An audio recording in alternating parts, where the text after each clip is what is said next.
Hi, I'm Ernest Wilkins. Hi, I'm Matt Pace. And this is Good or What? the show where we talk about stuff and whether it sucks or not. Matt, what is our movie this week? Ernest, we are talking 42, which is not the sequel to 21. So put away all of your blackjack questions. And they're gone. Goodbye. Let's talk about what this movie is actually about. Oh, okay.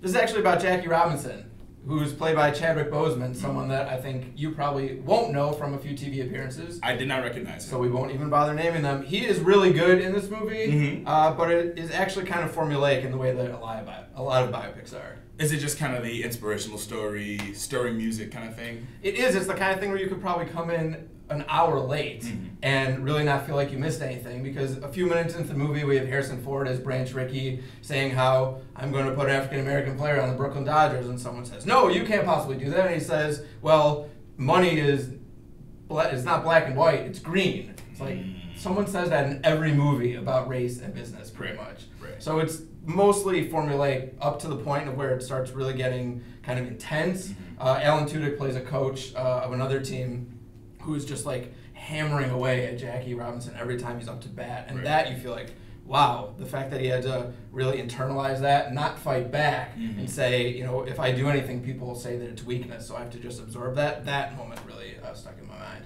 Okay. I mean, the trailer looked good. So Matt, it's time. 42, good or what? Ernest, it's somewhere in between here. It's not quite good. It's definitely not bad. It's one of those movies that you walk out praising the performance, saying, I wish that this movie had the creativity, the inspiration, and the innovation of its subject. Okay.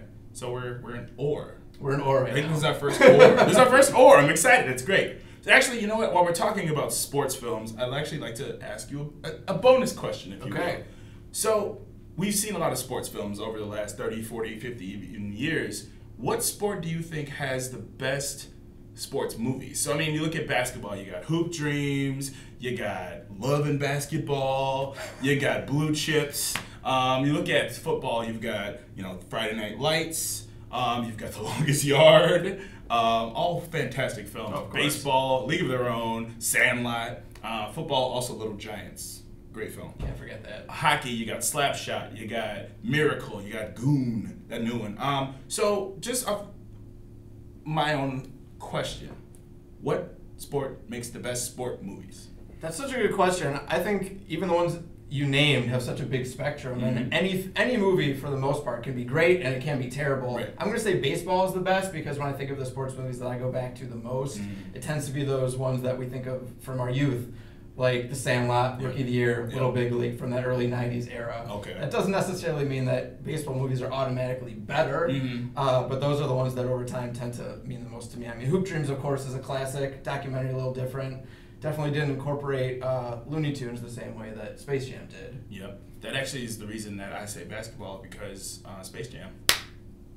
Everything else. That's your reason for basketball, Space Jam? Did you see Space Jam? I did. That's why I'm disagreeing with you. All right, friends. Another episode of Good or What. My name's Ernest Wilkins. I'm Matt Pace. We'll see you next time.